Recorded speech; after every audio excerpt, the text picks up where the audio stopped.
Hello friends, दोस्तों आज की इस वीडियो में हम लोग जो हमारा यूडब्ल्यूईटी में जो तीसरा चैप्टर है इलेक्ट्रोलिसिस प्रोसेस उसको कंप्लीट करने जा रहे हैं। दोस्तों अगर अभी तक आपने मतलब यूडब्ल्यूईटी में जो इलेक्ट्रोलिसिस चैप्टर है इसके बारे में अगर अभी तक आपने कुछ भी नहीं पढ़ा है, पढ़ भी लिया है, ठीक है ना, तो भी आप इस वीडियो को प्लीज़ पूरा देखिए। अगर अभी तक आपने कुछ नहीं पढ़ा है तो भी मैं इसमें अच्छे से एक्सप्लेन करूँगा, सारा का सारा समझ में आएगा। इसके बाद अगर पढ़ लिया है तो भी आप कहीं ना कहीं यहाँ पर आप देखेंगे कि बहुत अच्छे लेवल के क्वेश्चन मैंने यहाँ पर इंक्लूड किए हैं, ठीक है ना, जो आपके सिलेबस से हैं और एक अच्छे लेवल के हैं, ठीक है ना दोस्तों। सो प्लीज़ वीडियो को पूरा देखिएगा। इसके पहले मैं थोड़ी सी इन्फॉर्मेशन यहाँ पर देना चाहूँगा कि मैंने इस जो चैनल पे आपको आईएमआरई के कम से कम 400 एमसीक्यू कंप्लीट करवा दिए, जिसके मैंने 18 एमसीक्यू के केवल लेक्चर दिए। कितने? 18। और इसके बाद मैंने जो थ्योरी है आईएमआरई की उसको भी मैंने कंप्लीट किया है, यानी कि पूरी तरीके से बहुत अच्छी तरीके से कंप्लीट किया है। तो वो भी इसके बाद मैं यूडब्ल्यूईटी में जो ये आज हमारा इलेक्ट्रोलिसिस प्रोसेस चैप्टर है, कल हमारा इलेक्ट्रिकल कूलिंग आएगा। इसके बाद हमारी यूडब्ल्यूईटी भी कंप्लीट कर दी गई है। अगर अभी तक आपने नहीं देखा है तो भी देख लीजिए। यहाँ पर मैंने थ्योरी के साथ साथ मतलब ऑब्जेक्टिव के साथ साथ थ्योरी को भी जो इंपॉर्टेंट नोट्स है वो भी बताते चल रहा हूँ, ठीक है ना। और इसके साथ साथ मैंने ईडी पर भी एक या दो चैप्टर लगभग बचे हैं, उस पर भी मैंने ईडी पूरी भी कंप्लीट करवा दी विथ थ्योरी, इंपॉर्टेंट पॉइंट्स और एमसीक्यू के साथ। तो अगर अभी तक आपने नहीं देखा तो प्लीज़ जाके देख लीजिए। चलो आज के चैप्टर हम लोग स्टार्ट करते हैं यूडब्ल्यूईटी। तो दोस्तों हम लोग यहाँ सबसे पहले नंबर क्वेश्चन की तरफ चलते हैं। पहला नंबर हमारा क्वेश्चन क्या है कि वैद्युत लेपन की आवश्यकता क्यों होती है, ठीक है ना दोस्तों। तो सबसे पहले हम लोग यहाँ पहला हमारा जो ऑप्शन दिया हुआ है वो दिया है धातुओं के निष्कर्षण में, या फिर धातुओं की मरम्मत में, धातुओं की सजावट में, या फिर ये सभी। बताइए दोस्तों इसमें से कौन सा हमारा ऑप्शन नंबर सही है, ठीक है ना, कौन सा ऑप्शन सही है, चैट में बताते रहिए दोस्तों। अगर अभी तक आपने क्या किया कि वीडियो को लाइक नहीं किया, क्लास को लाइक नहीं किया, तो प्लीज़ लाइक कर दीजिए और अपने दोस्तों को भी शेयर कर दीजिए, ठीक है ना दोस्तों। ज़्यादा से ज़्यादा लोगों को ऐड कर लीजिए, क्योंकि अब लास्ट टाइम लगभग बचा हुआ है, ज़्यादा टाइम एग्जाम के नहीं बचे हुए हैं। सभी लोगों को ये क्लास शेयर कर दीजिए दोस्तों। इसका ऑप्शन नंबर बताइए चैट में कि कौन सा सही है दोस्तों। तो दोस्तों हम आपको बताते हैं कि जो वैद्युत लेपन की जो आवश्यकता होती है वो धातुओं के निष्कर्षण में, धातुओं की मरम्मत, सजावट, इन सभी में होती है, यानी कि ऑप्शन नंबर हमारा इसमें 4th नंबर ऑप्शन सही है, ठीक है ना दोस्तों। इसके बाद हम लोग चलते हैं अगले क्वेश्चन की तरफ। दूसरा क्वेश्चन हमारा है वैद्युत धारा के प्रभाव क्या क्या होते हैं। पहला ऑप्शन है हीटिंग इफेक्ट होता है, या केमिकल इफेक्ट होता है, फिर मैग्नेटिक इफेक्ट होता है, ये सारे के सारे इफेक्ट होते हैं, ठीक है ना दोस्तों। देखिए दोस्तों क्या होता है कि जो हमारे हीटिंग वैद्युत धारा के प्रभाव सभी होते हैं। हीटिंग इफेक्ट आपने देखा होगा, जो हम लोगों ने वेल्डिंग वगैरह जो पढ़ा था, हीटिंग वगैरह पढ़ा था, तो वो हमारा वैद्युत धारा का क्या था, वो वैद्युत धारा का हमारा हीटिंग इफेक्ट था। इसके बाद केमिकल इफेक्ट जो हम लोग बैटरी वगैरह में देखते हैं, फिर इलेक्ट्रोलाइसिस प्रोसेस में देखते हैं, ये हमारा वैद्युत धारा का कैसा होता है, केमिकल इफेक्ट होता है। और जो हम लोग वैद्युत धारा का जैसे हम लोग क्या करते हैं कि जब इलेक्ट्रिसिटी को ट्रांसफर करते हैं, या फिर हम लोग क्या करते हैं मैग्नेट वगैरह जो बनाते हैं, जो ट्रेन वगैरह हम लोग मोटर वगैरह चलाते हैं, तो ये वैद्युत धारा का क्या होता है, मैग्नेटिक इफेक्ट होता है। यानी कि ऑप्शन नंबर हमारा इसमें कौन सा सही है दोस्तों, इसमें से हमारा ऑप्शन नंबर 4 सही है, यानी कि ये सभी, ठीक है ना दोस्तों। तीसरे नंबर क्वेश्चन की तरफ चलते हैं। तीसरा नंबर हमारा क्वेश्चन क्या है कि रासायनिक पदार्थों से केमिकल इफेक्ट द्वारा इलेक्ट्रिकल एनर्जी उत्पन्न करना क्या कहलाता है, ठीक है ना दोस्तों। इस देखिए क्या होता है कि कभी कभी आपके एग्जैक्ट आपके ऐसे भी चांस हैं कि क्या होगा कि आपका एग्जैक्ट डेफिनेशन आ जाए और पूछ दिया जाए कि भाई ये क्या होता है, ठीक है ना। तो सबसे पहले तो यहाँ पर ऑप्शन दिए गए इलेक्ट्रोलिटिक, या फिर इसे कहते हैं हम लोग इलेक्ट्रोप्लेटिंग कहते हैं, फिर इलेक्ट्रोलिसिस प्रोसेस कहते हैं, या फिर इसे हम लोग इलेक्ट्रो डिपोजिशन कहते हैं, ठीक है ना दोस्तों। तो इसमें बताना है क्या कहते हैं कि जब हम लोग रासायनिक पदार्थों से केमिकल इफेक्ट द्वारा इलेक्ट्रिकल एनर्जी उत्पन्न करते हैं, ठीक है ना दोस्तों। तो इसे क्या कहते हैं, इसको बताइए चैट में क्या कहते हैं हम लोग, ठीक है ना दोस्तों, बताइए इसको क्या होता है। तो हम बता दें आपको कि जो हमारा रासायनिक पदार्थों से केमिकल इफेक्ट द्वारा इलेक्ट्रिकल एनर्जी उत्पन्न करना क्या कहलाता है, इलेक्ट्रोलिटिक कहलाता है। क्या कहलाता है दोस्तों, हमारा इलेक्ट्रोलिटिक कहलाता है, ठीक है ना दोस्तों। क्या होगा इसका ऑप्शन नंबर हमारा इसमें क्या होगा, ऑप्शन नंबर हमारा इसका कौन सा ऑप्शन नंबर हमारा इसमें ए नंबर ऑप्शन हमारा सही होगा, ठीक है ना दोस्तों। इसके बाद हम लोग चलते हैं 4th नंबर क्वेश्चन की तरफ कि किसमें वैद्युत धारा का प्रवाह नहीं होगा, ये बताना है दोस्तों आपको। दोस्तों हमारा चौथा नंबर क्वेश्चन क्या है, चौथा नंबर हमारा क्वेश्चन है कि किसमें विद्युत धारा का प्रवाह नहीं होगा दोस्तों, ये बताना है। पहला ऑप्शन है AgNO3, या फिर CuSO4, या फिर NaCl, या फिर प्योर वाटर, ठीक है दोस्तों। तो बताइए इसमें से कौन सा, चैट में बताते रहिए दोस्तों कि कौन सा इसका सही होगा हमारा ऑप्शन नंबर। तो दोस्तों हम आपको बता दें कि हमारा विद्युत धारा का प्रवाह किसमें नहीं होता। तो दोस्तों हमारे जो ऐसे मटेरियल ऐसे या फिर हमारे लिक्विड पदार्थ जो क्या होते हैं कि आयनों में विभक्त नहीं होते, उनमें हमारा विद्युत धारा का प्रवाह नहीं होता है। तो AgNO3 ये अपने आयनों में टूट जाता है, CuSO4 भी अपने आयनों में, NaCl भी। लेकिन प्योर वाटर क्या होता है, प्योर वाटर अपने आयनों में नहीं टूटता है और ये कैसा उदासीन होता है, यानी कि इस पर हमारा विद्युत धारा का प्रवाह नहीं होगा। ऑप्शन नंबर हमारा इसमें डी सही है। 5वें नंबर क्वेश्चन की तरफ चलते हैं कि किसमें धनात्मक आवेश होता है। दोस्तों ये बताना है आपको किसमें धनात्मक आवेश होता है, एनायंस में, कैटायंस में, इलेक्ट्रॉन्स में, या फिर इनमें सभी में। ठीक है ना दोस्तों क्या होता है सिंपल से बताइए, इसमें से चैट में बताते रहिए कौन सा। तो दोस्तों हम आपको बता दें कि हमारा किसमें कैटायंस में कैसे होता है, धनात्मक आवेश होता है। ठीक है ना दोस्तों, अभी एक डायग्राम उसमें समझाऊंगा कि कैसे मतलब कैसे कौन सा एनोड कैसा होता है, कैथोड कैसा, एनायंस, कैटायंस, ये सारे जो इंपॉर्टेंट थ्योरी है मैं उसको भी कवर कर दूंगा इसी लेक्चर्स में। आप डोंट वरी, बस आप यहाँ पर और ऑब्जेक्टिव जो मोस्ट इंपॉर्टेंट है उनको भी। किसमें ऋणात्मक आवेश होता है ये बताइए, एनायंस में, कैटायंस में, इलेक्ट्रॉन्स में, फिर डी नंबर ASC यानी एनायंस और इलेक्ट्रॉन्स दोनों में। दोस्तों हम आपको बता दें कि जैसे कैटायंस में हमारा कैसा था, कैटायंस हमारे पॉजिटिव चार्ज के होते थे, इसी तरीके से हमारे जो एनायंस होते हैं वो कैसे होते हैं, उसमें ऋणात्मक चार्ज होता है, और इलेक्ट्रॉन्स में भी ऋणात्मक होता है, यानी कि ऑप्शन नंबर हमारे इसमें डी सही है, यानी कि एनायंस एंड इलेक्ट्रॉन्स दोनों में। ठीक है ना। 7 नंबर क्वेश्चन की तरफ चलते हैं कि एनोड की छड़ बैटरी के किस टर्मिनल से कनेक्ट होती है, ये बताना है दोस्तों। ठीक है, इसमें बताना है आपकी जो एनोड की छड़ होती है वो बैटरी के किस टर्मिनल से कनेक्ट होती है, पॉजिटिव से, निगेटिव से, या फिर न्यूट्रल से, या फिर हमारी किससे, अर्थ टर्मिनल से। दोस्तों हम आपको बताएं जो एनोड की छड़ होती है किससे कनेक्ट होती है, वो हमारी पॉजिटिव बैटरी के पॉजिटिव टर्मिनल से कनेक्ट होती है, यानी कि ऑप्शन नंबर हमारा इसमें ए सही है। दोस्तों अगर अभी तक आपने वीडियो को लाइक नहीं किया तो प्लीज़ लाइक कर दीजिए और ज़्यादा से ज़्यादा अपने दोस्तों वगैरह को शेयर कर दीजिए। अब यहाँ पर ये डायग्राम देखिए, थोड़ा सा समझ लीजिए। ये देखिए इसमें से ये हमारी होती है, ये हमारी इलेक्ट्रोलिसिस प्रोसेस है पूरी। इसमें क्या होता है कि हम लोग सबसे पहले एक कैसा लेते हैं, एक विलयन लेते हैं जो ऐसा होता है जो अपने आयनों में टूट जाता है।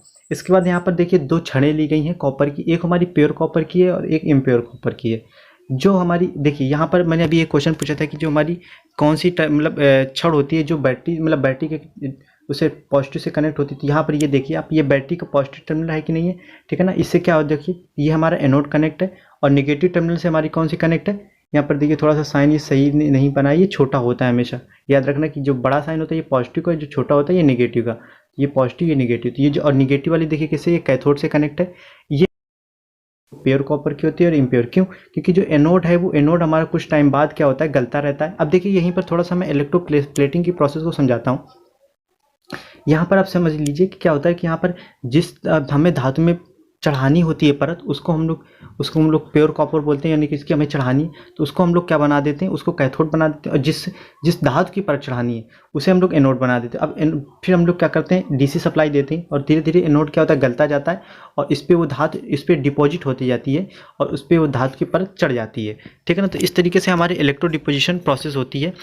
ठीक है ना, और हमेशा याद रखना कि जिस धातु का हम लोग इलेक्ट्रो डिपोजिशन कर रहे हैं, फिर जो धातु का हम लोग एनोड मतलब वगैरह ले, उसी धातु का हम लोग क्या लेते हैं, विलयन लेते हैं। ठीक है ना, तो देखिए यहाँ पर कॉपर है तो इस वजह से कॉपर सल्फेट का हम लोग विलयन लिए हैं। ठीक है ना, अब इसके बाद हम लोग अगले क्वेश्चन की ये थोड़ी सी, हाँ अब यहाँ पर देख लीजिए कुछ डेफिनेशन वगैरह हैं दोस्तों, अगर आप उनको नोट करना चाहें तो नोट कर लीजिए, वरना अगर आप समझ रहे हो तो समझ लीजिए। ठीक है ना दोस्तों, तो यहाँ पर सबसे पहले देखिए ये मोस्ट इंपॉर्टेंट डेफिनेशन है, आपकी एग्जैक्ट डेफिनेशन भी आ सकती है ऐसे भी, या फिर इनका किसी न किसी तरीके से जरूर पूछा जाएगा। सबसे पहला हमारा है यहाँ पर इलेक्ट्रोप्लेटिंग किसे कहते हैं, तो वैद्युत अपकट के घोल में दिष्ट धारा प्रवाहित करते धातुओं को उनके लवणों से पृथक करके किसी अन्य धातु पर पतली परत के रूप में चढ़ाने की जो प्रक्रिया होती है उसे हम लोग क्या कहते हैं, इलेक्ट्रोप्लेटिंग, यानी कि हिंदी में बोलते हैं वैद्युत लेपन कहते हैं। दोस्तों अभी मैंने जो ऊपर प्रोसेस समझाई यही है। वैद्युत लेपन की आवश्यकता क्यों होती है, तो वैद्युत लेपन की आवश्यकता ये देखिए कि क्यों होती है। अभी मैंने क्वेश्चन पूछा था वैद्युत लेपन की क्या क्या आवश्यकता होती है, तो एक तो देखिए धातुओं के निष्कर्षण में भी हो जाता है, इसके बाद इसमें से धातुओं के पुनर्जनन या शुद्धिकरण में, धातुओं की मरम्मत और अनुरक्षण के लिए, धातुओं को जंगरोधी बनाने के लिए और धातुओं की सजावट वगैरह के लिए, इन सब में प्रयोग होता है, हमारा इलेक्ट्रोप्लेटिंग का प्रयोग होता है। इसके बाद यहाँ पर देखिए कुछ मोस्ट इंपॉर्टेंट, ये देखिए ये जो नियम मैं बता रहा हूँ दोस्तों, यहाँ पर ये सबसे पहले थोड़ा सा देख लीजिए कि वैद्युत रासायनिक तुल्यांक एक ये होता है, इसकी इकाई क्या होती है, यूनिट क्या होती है, ग्राम प्रति कूलाम होती है। इसको बहुत ही अच्छे तरीके से दोस्तों याद रखना। अब यहाँ पर फैराडे के नियम आ जाते हैं। ये फैराडे के हमारे केमिकल यानी कि केमिकल इफेक्ट से संबंधित नियम है। इन नियमों को बहुत अच्छे से याद रखिए, इनसे डेफिनेट है कि आपका 1 या 2 क्वेश्चन जरूर एग्जाम में आएगा। सो प्लीज़ अगर आप नोट कर रहे हैं तो नोट कर लीजिए, अदरवाइज समझ लीजिए। पहला नियम क्या है कि हमारा किसी वैद्युत प्रक्रिया पर इलेक्ट्रोड पर जमा इलेक्ट्रोड से मुक्त होने वाले पदार्थ की मात्रा घोल में प्रवाहित आवेश की मात्रा के समानुपाती होता है।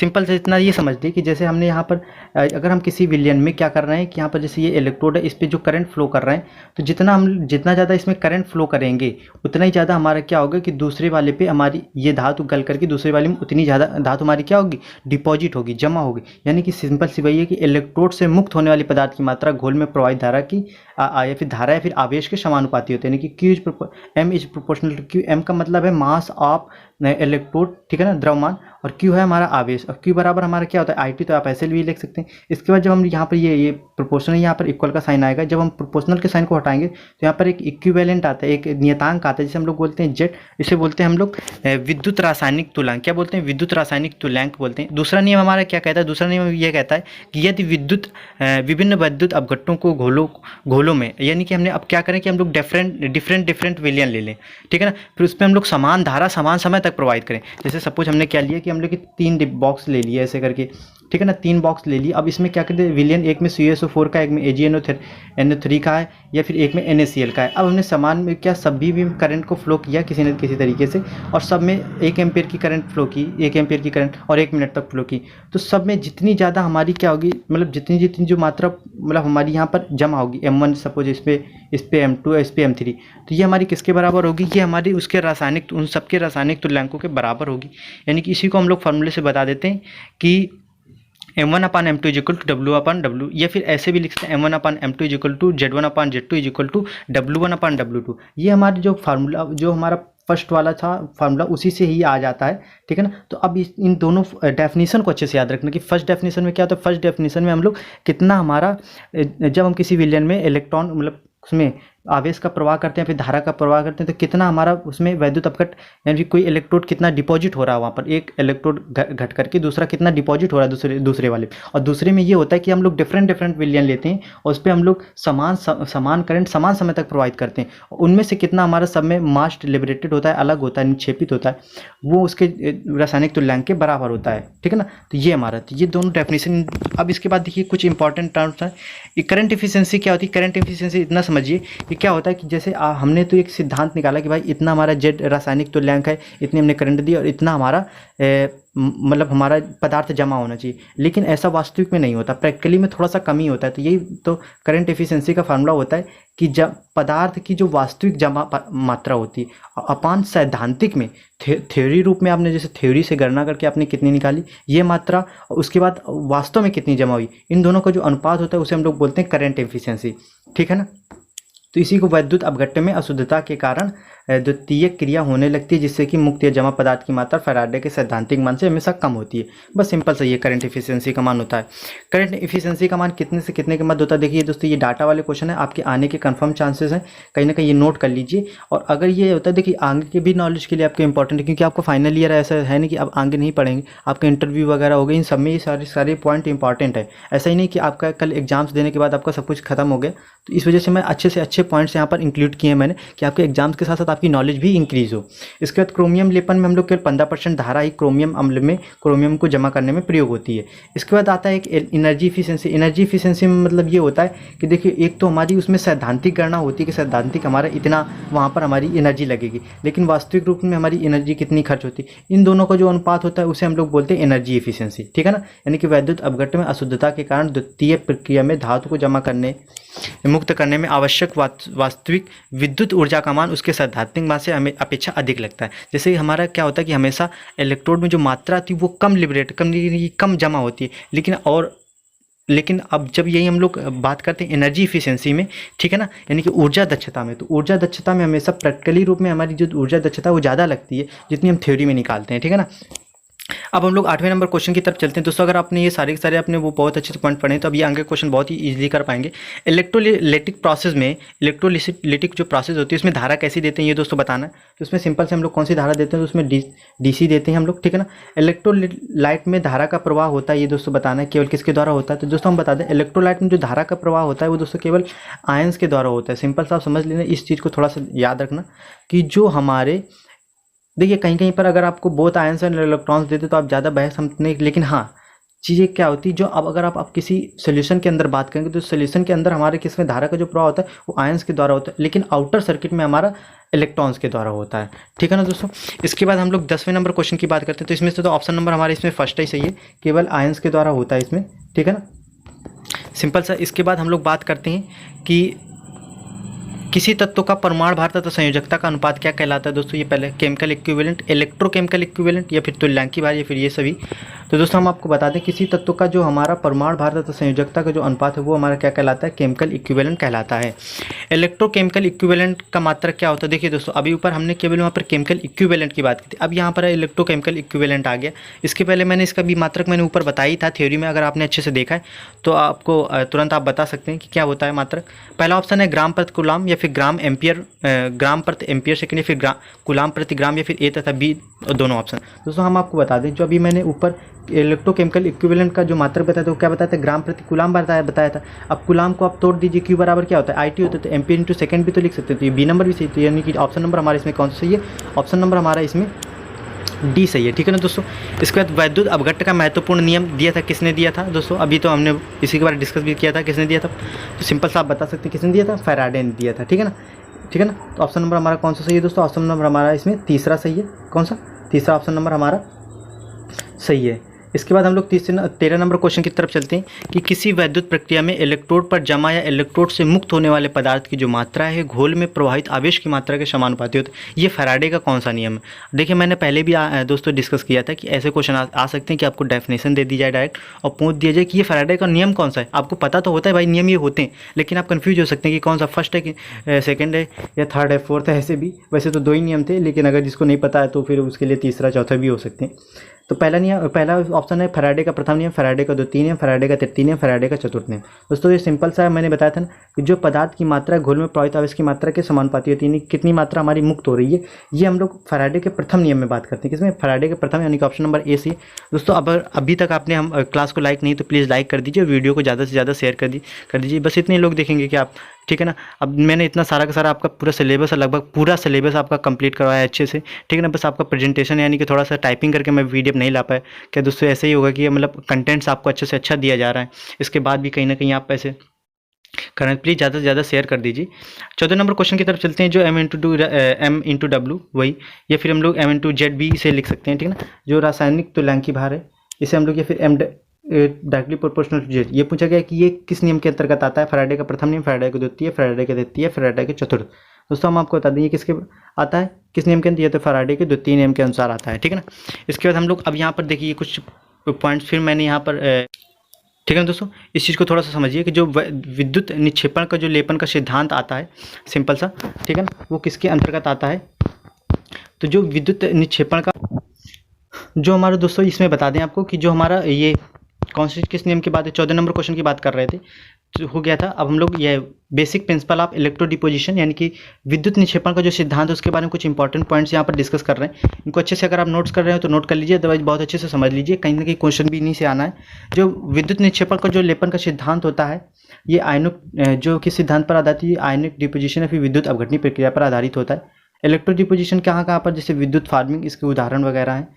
इसकी जिस शाखा के अंतर्गत किया जाता है उसे हम लोग विद्युत निक्षेपण विज्ञान कहते हैं।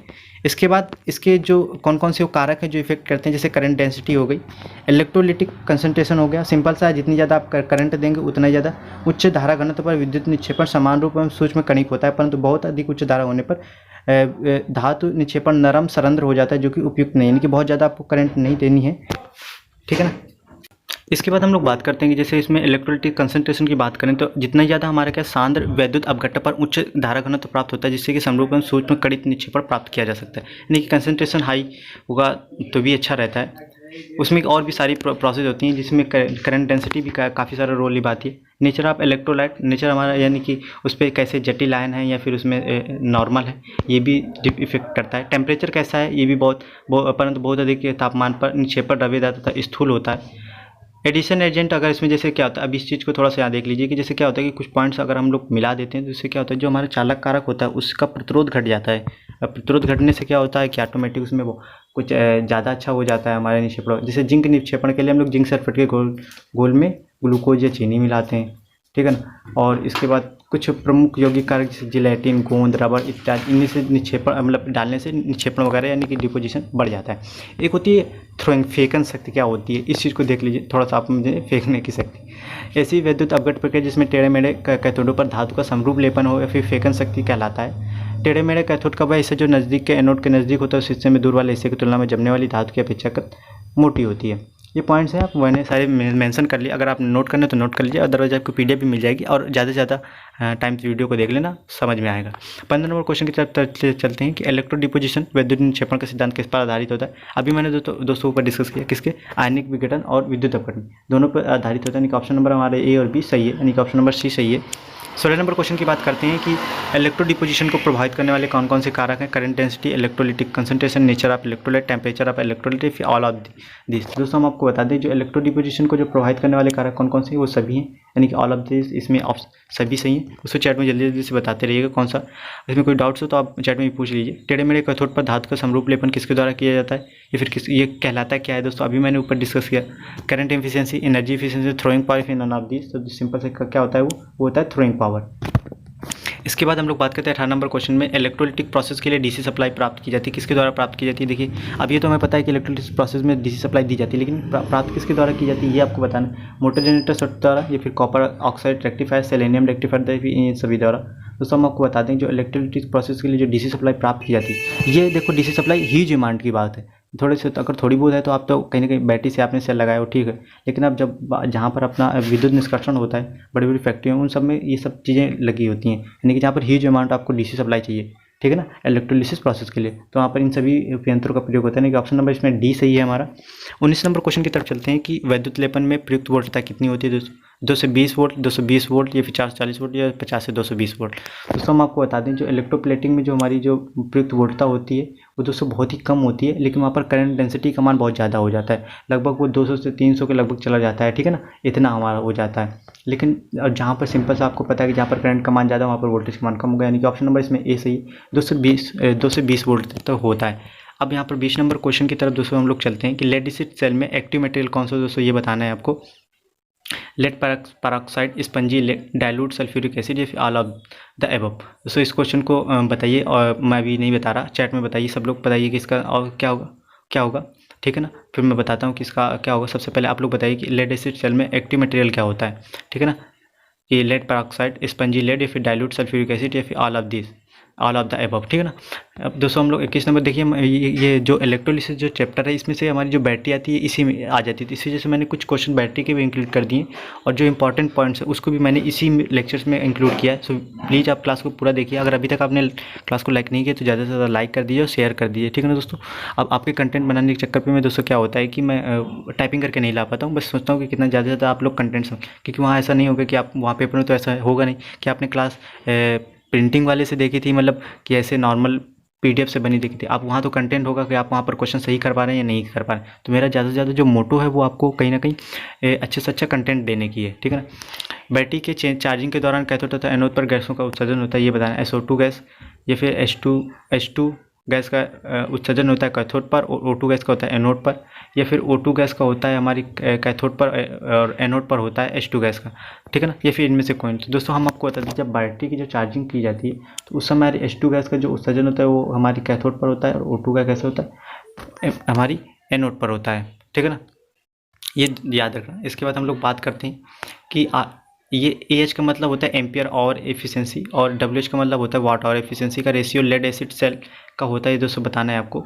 तो हमेशा कितना होता है, पहले लेस देन 1 होता है, ऑलवेज लेस देन 1 होता है, जस्ट वंस होता है, ऑलवेज ग्रेटर देन 1, या फिर आइदर A और B। तो दोस्तों हम बता दें इसमें से ऑप्शन नंबर हमारा कौन सा है, इसमें ऑलवेज ग्रेटर देन 1 होता है, ठीक है ना। ऑप्शन नंबर हमारे इसमें कौन सा सही है, तीसरा सही है। सेल की कैपेसिटी मेजर किसके द्वारा की जाती है दोस्तों, ये बताना है। तो सिंपल सा पहला वाट द्वारा, एम्पियर द्वारा, या फिर एम्पियर आवर द्वारा। दोस्तों हम सेल की जो कैपेसिटी मेजर की जाती है वो किसके द्वारा की जाती है, 4 नंबर एम्पियर आवर के द्वारा की जाती है।